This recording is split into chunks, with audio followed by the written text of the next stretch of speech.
Frédéric Descrozaille, on a vu un changement d'attitude au sein du Rassemblement national qui voyait Éric Zemmour de très loin et un peu avec amusement il y a quelques mois. Évidemment, aujourd'hui, c'est différent. Mais on a vu également un changement d'attitude de ministres du gouvernement, voire d'Emmanuel Macron, qui désormais s'adresse, pour Emmanuel Macron sans le nommer, mais directement, qui répondent directement aux propos d'Éric Zemmour. Est-ce que c'est la façon de faire face à quelqu'un qui n'est toujours pas candidat?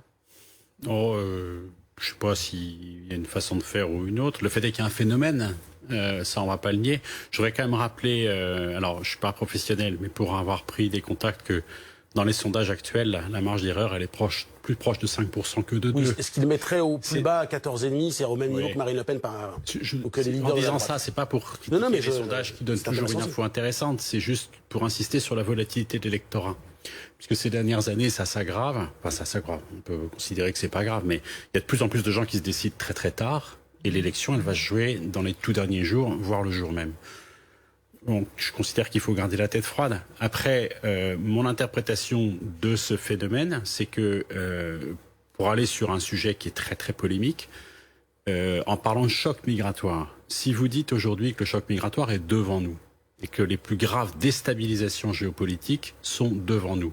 Je considère que c'est vrai, parce que le réchauffement climatique aggrave la paupérisation des populations rurales qui sont à nos portes. Il y a beaucoup de gens, je pense, qui disent, si je dis ça, on va me faire taire, non, t'es raciste. Et que le fait qu'Éric Zemmour se permette tant de provocations, c'est-à-dire qu'il y a une espèce il y a un côté complètement désinhibé, il peut sortir absolument n'importe quoi. Je pense qu'il y a un côté, c'est bien que le politiquement correct ne fasse pas taire ce type. Bon, quant à l'adhésion, parce que quand on verra qui est sur la ligne de départ et avec quelle prétention on fédère la nation française avec sa diversité, on en reparlera. Je ne crois pas qu'il puisse prétendre fédérer une majorité sur quelque chose d'aussi brutal et provoquant. Une dernière question avant de laisser quitter le plateau. Le candidat communiste à la présidentielle, Fabien Roussel, a exprimé aujourd'hui son souhait de renforcer la loi Guessot pour rendre inéligibles des personnes qui seront condamnées pour racisme ou incitation à la haine raciale. C'est le cas d'Éric Zemmour à 2 reprises. Est-ce que là aussi c'est le combat traditionnel d'une certaine partie de la gauche pour empêcher le discours de vérité que vous défendez auprès d'Éric Zemmour? Comment vous le qualifiez? Parce qu'il a été condamné 2 fois pour incitation à la haine raciale et que la justice pourra le rattraper de nouveau. Alors, la première fois, il n'a pas fait appel. Et sur la seconde condamnation que vous évoquez, il a fait appel auprès de la Cour européenne des droits de l'homme. Il n'y a qu'une condamnation qui est entérinée. Exactement. Alors, moi, je vais vous dire, je suis un démocrate. Je crois qu'on peut tout dire, qu'on peut débattre de tout. Et moi qui connais bien Éric Zemmour, moi qui connais bien l'histoire familiale d'Éric Zemmour, les origines d'Éric Zemmour, j'ai envie de dire à tous ceux qui disent qu'il est raciste que ces gens-là manquent d'arguments. C'est la justice qui, en tout cas, à plusieurs reprises, s'est posé la question ouvertement et a tranché au moins une reprise. Vous l'avez dit, une condamnation parce qu'il n'a pas fait appel. Voilà. Non, mais pas la première. Vous l'avez dit. Mais il n'a pas fait appel. C'est son choix de ne pas faire appel. Non, mais on est d'accord. Mais soyons. Fait appel, on peut considérer qu'elles sont innocentes. Soyons. C'est quand même spectaculaire ce que vous dites. C'est pas ce que je vous ai dit. Mais si vous voulez. Non, mais il a été condamné.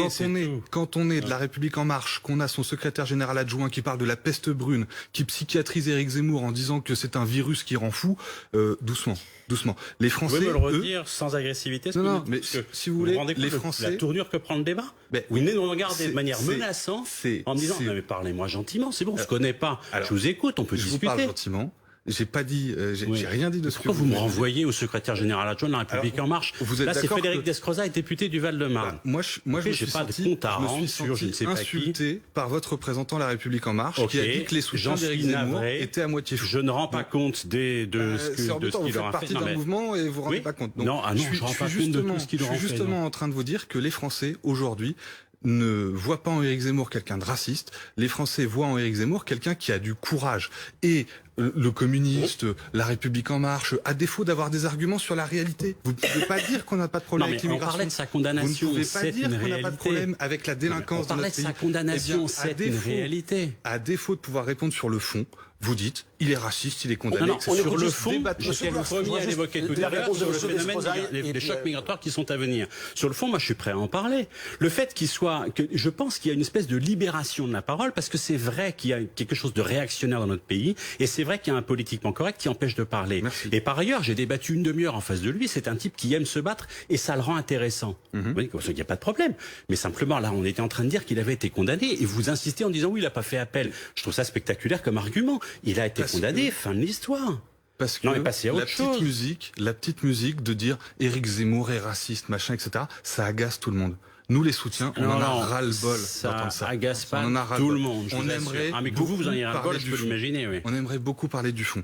Et là, la candidature à venir potentielle d'Éric Zemmour, tous ses opposants cherchent à la polluer avec des polémiques, etc. C'est pas une pollution que de parler, d'évoquer ce que la justice a tranché, c'est pas une pollution.